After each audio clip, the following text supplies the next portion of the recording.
마태복음 14장 28절로 31절까지 말씀 한 절씩 교독하겠습니다.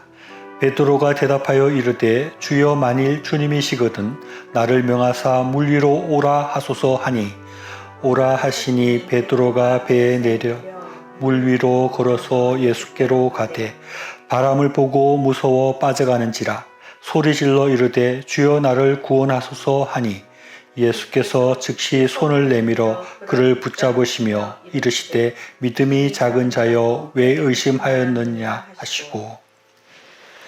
기독교 신앙에서 가장 중요한 것이 믿음이라고 할 수 있습니다. 그런데 이 믿음이라는 것이 우리에게 그렇게 쉽게 주어지는 것은 아닙니다. 오늘은 이런 믿음에 관한 이야기를 해보려고 합니다.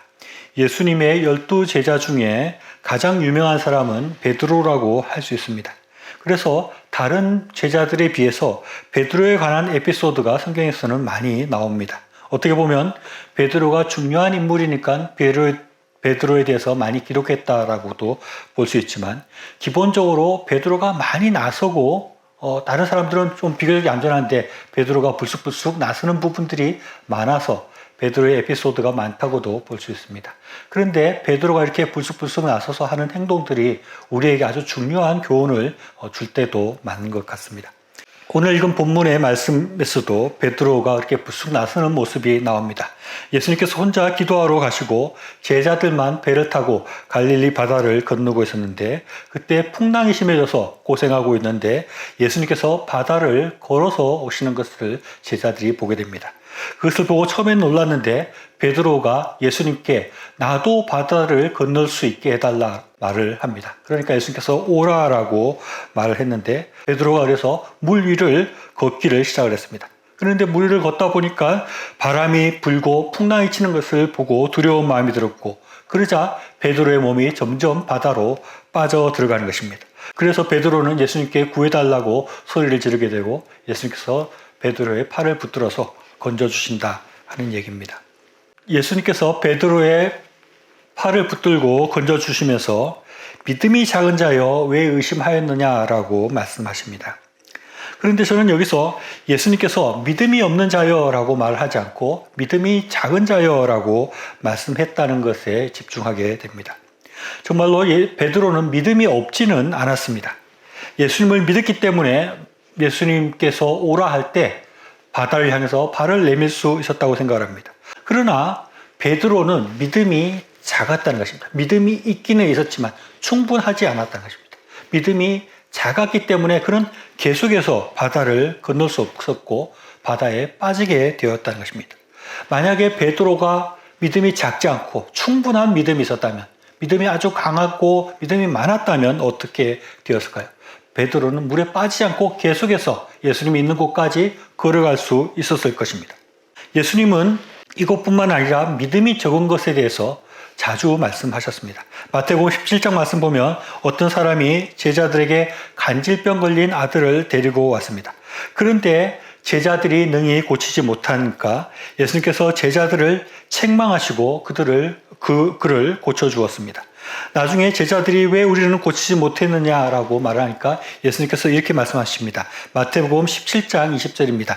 이르시되 너희 믿음이 작은 까닭이니라. 진실로 너희에게 이르노니 만일 너희에게 믿음이 겨자씨 한 알만큼만 있어도 이 산을 명하여 여기서 저기로 옮기라 하면 옮겨질 것이요 또 너희가 못할 것이 없으리라 라고 말씀하십니다.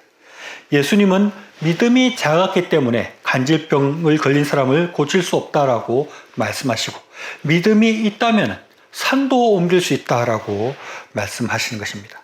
그런데 여기서 좀 특이하고 좀 신비하게 여겨지는 말씀을 예수님께서 하셨다는 생각이 듭니다.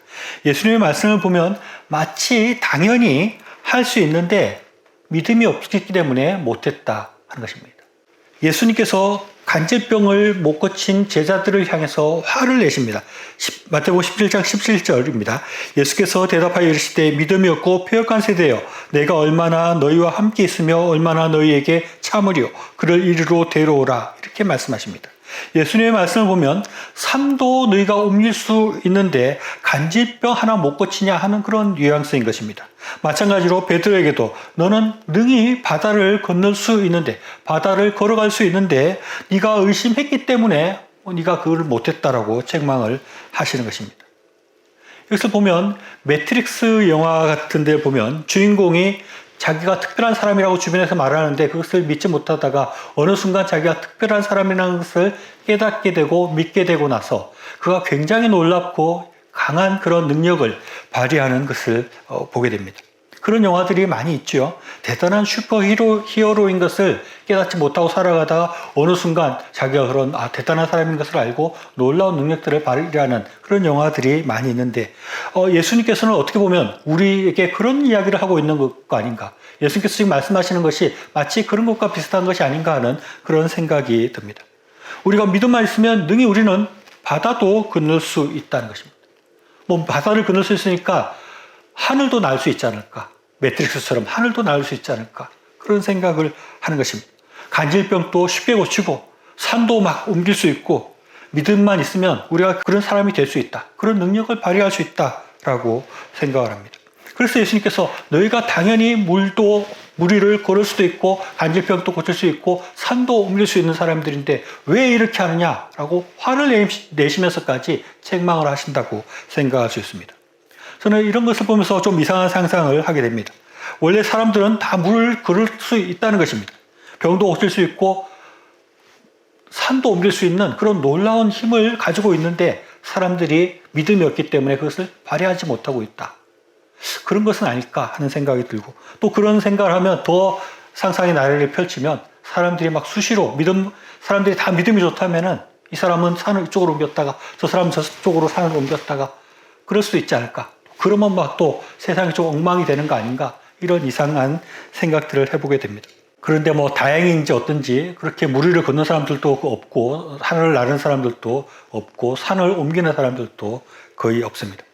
그런데 왜 예수님께서 그렇게 산을 옮길 수 있는데 왜 간질병 하나 못 고치냐, 왜 물을 못 걷느냐라고 말씀하셨는가? 그 이유는 과연 무엇일까요? 제가 여러 가지 생각해봤는데 정확한 답은 저도 잘 모르겠습니다. 왜 예수님께서 그것이 마치 당연한 것처럼 이야기하셨을까? 그러나 예수님의 말씀의 의도는 우리가 충분히 생각해 볼 수 있습니다. 우리가 믿음을 가지게 되면 우리가 상상할 수 없는 엄청난 힘을 발휘할 수 있다는 것입니다. 사람들이 생각할 수 없는, 사람들이 상상할 수 없는, 사람들이 불가능하다고 하는 일을 우리가 믿음이 있을 때 우리가 그런 일을 능히 할 수 있다는 것을 주님께서 말씀하고 있는 것입니다. 실제로 믿음을 가지고 병을 고치는 사람들이 종종 있습니다. 그리고 베드로나 바울은 죽은 사람들도 살리기도 했습니다. 우리가 믿음을 가지고 있을 때 우리가 무리를 걸을 수도 있을 것입니다. 그것이 제가 재미삼아 무리를 걷고 슈퍼맨처럼 맨날 날아다니고 또 쉽게 말 한마디도 산의 위치를 바꾸고 그러는 것은 아니겠지만 우리에게 믿음이 있을 때 우리는 상상도 할 수 없는 그런 놀라운 일들을 우리가 이룰 수 있다는 것이 그것이 예수님의 말씀의 핵심이라고 생각을 합니다. 그런데 우리는 왜 그렇게 능력 있는 삶을 살아가지 못하고 능력 없이 그렇게 보통 사람들과 똑같이 그렇게 살아가는 것일까요? 그것은 이 베드로처럼 우리가 순간순간 온전한 믿음이 아니라 의심하기 때문에 우리가 순간순간 하나님을 의심하기 때문에 우리에게 그런 능력이 나타나지 않는다고 할 수 있습니다. 예수님께서 물에 빠져가는 베드로를 건지시면서 믿음이 작은 자여 왜 의심하였느냐라고 말하는 것입니다. 베드로가 처음에는 바다를 건널 수 있었습니다. 그런데 바람이 불어서 파도가 일어나는 것을 보면서 겁을 냈던 것입니다.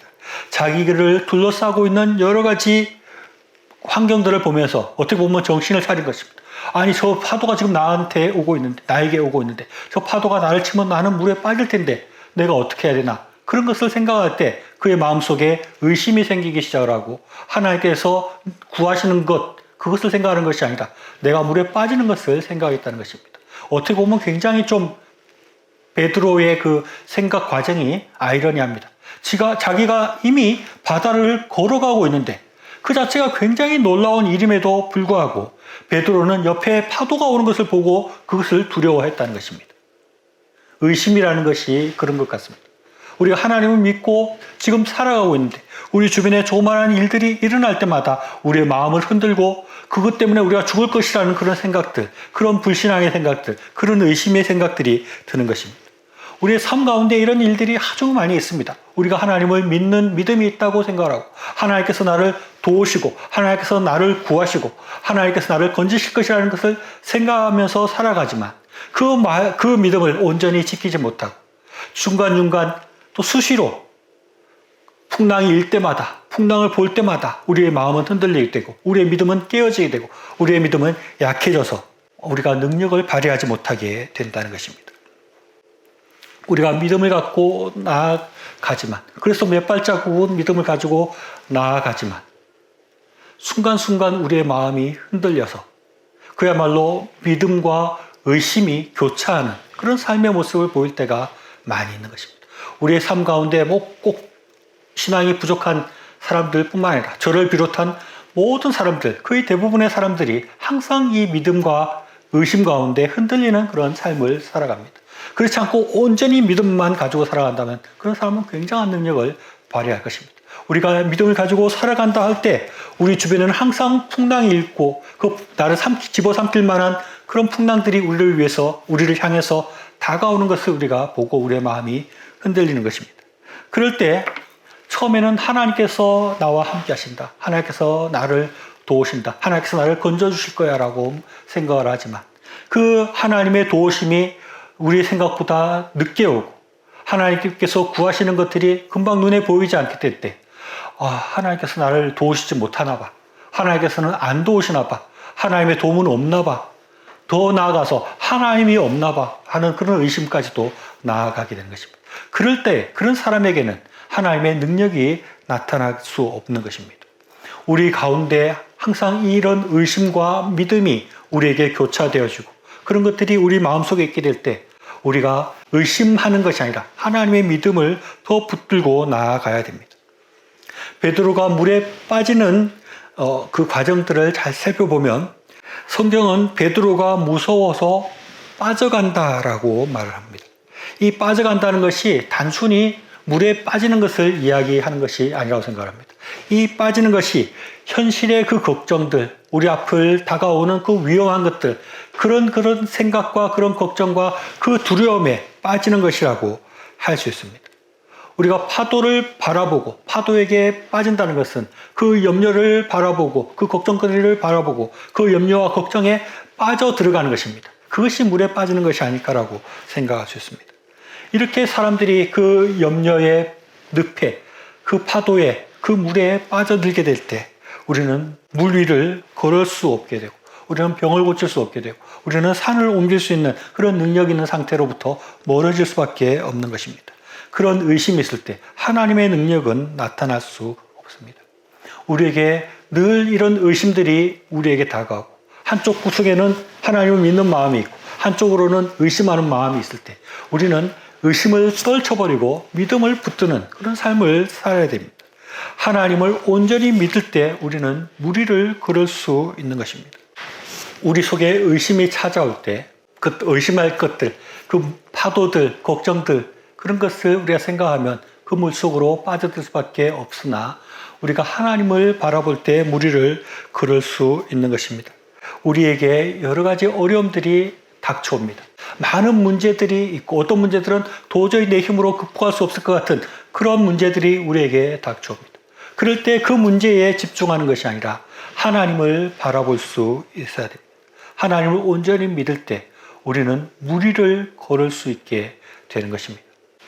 저는 이 무리를 걷는다라는 표현이 굉장히 멋지고 좋은 표현이라는 생각을 하게 됩니다. 앞에서 말했듯이 이 물이라는 것은, 그 풍랑이라는 것은 그것이 단순히 물이 아니라 그것이 우리의 모든 문제들, 우리의 모든 걱정거리들, 우리를 위협하는 것이라고 할 때 우리가 믿음이 있다면 그것에 빠져드는 것이 아니라 그 위를 걸어갈 수 있다 하는 것입니다.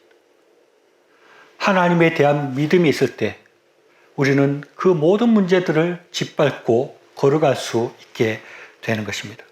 마가복음 9장 29절 말씀입니다. 이르시되 기도 외에는 다른 것으로 이런 종류가 나갈 수 없느니라. 기도가 그런 능력을 생기게 한다. 기도할 때 귀신 들린 자를 내쫓을 수 있고, 기도할 때 우리가 무리를 걸을 수 있게 되고, 기도할 때 우리가 하나님의 능력을 나타내는 삶을 살게 된다고 말씀하고 있습니다. 기도한다는 것이 무엇입니까? 기도한다는 것은 하나님과 대화하는 것이고, 하나님과 더욱더 가까이 가는 것이고, 하나님과 긴밀해진다는 것을 의미합니다. 우리가 하나님 앞에 가까이 갈 때 우리의 믿음이 생기게 되는 것입니다.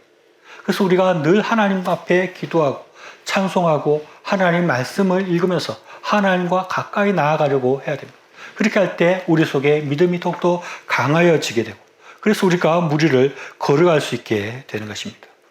야고보서 1장 6절에서 8절 말씀에서는 이렇게 말씀하고 있습니다. 오직 믿음으로 구하고 조금도 의심하지 말라. 의심하는 자는 마치 바람에 밀려 요동하는 바다 물길 같으니 이런 사람은 무엇이든지 죽게 얻기를 생각하지 말라. 두 마음을 품어 모든 일에 정함이 없는 자로다 라고 말하고 있습니다. 우리가 믿음과 의심 가운데서 방황하고 있으면 아무것도 이룰 수 없는 것입니다. 완전히 이 의심들을 떨쳐버리고 믿음의 길을 선택하고 온전한 믿음으로 하나님만 바라보고 나아가야 되는 것입니다. 히브리서 11장 1절에서는 믿음은 바라는 것들의 실상이요 보지 못하는 것들의 증거니라고 말씀하고 있습니다. 우리가 믿고 바라볼 때 그것이 진짜 우리의 현실 가운데 실상으로 우리에게 나타나게 된다는 것입니다. 우리가 믿음을 가질 때 우리는 놀라운 삶을 살아갈 수 있습니다. 무리를 걸을 수 있고 병자를 고칠 수 있고 산을 옮길 수 있을 만한 그런 능력을 발휘할 수 있습니다. 우리에게 늘 의심이 찾아오지만 그런 의심이 들 때마다 그 의심을 떨쳐버리려고 노력을 해야 됩니다. 그 떨쳐버리는 방법은 기도하는 것입니다. 또 찬송하고 하나님의 말씀을 읽으면서 더 하나님 앞에 나아가는 것입니다. 그럴 때 우리의 믿음이 더욱더 강화해지고 세상의 염려들을 바라보는 것이 아니라 주님을 바라보고 그 염려에 또 그 걱정에 그 두려움의 무리를 우리가 걸어갈 수 있게 되는 것입니다. 하나님 앞에 더 가까이 나아가기 위해서 우리가 늘 기도하고 쉬지 말고 기도하고 또 찬양하고 말씀을 읽음으로 하나님과 동행하고 하나님과 가까이 되어져서 우리를 괴롭히는 그 모든 물결과 풍랑 위를 능히 걸어갈 수 있는 우리의 삶이 될 수 있기를 바랍니다.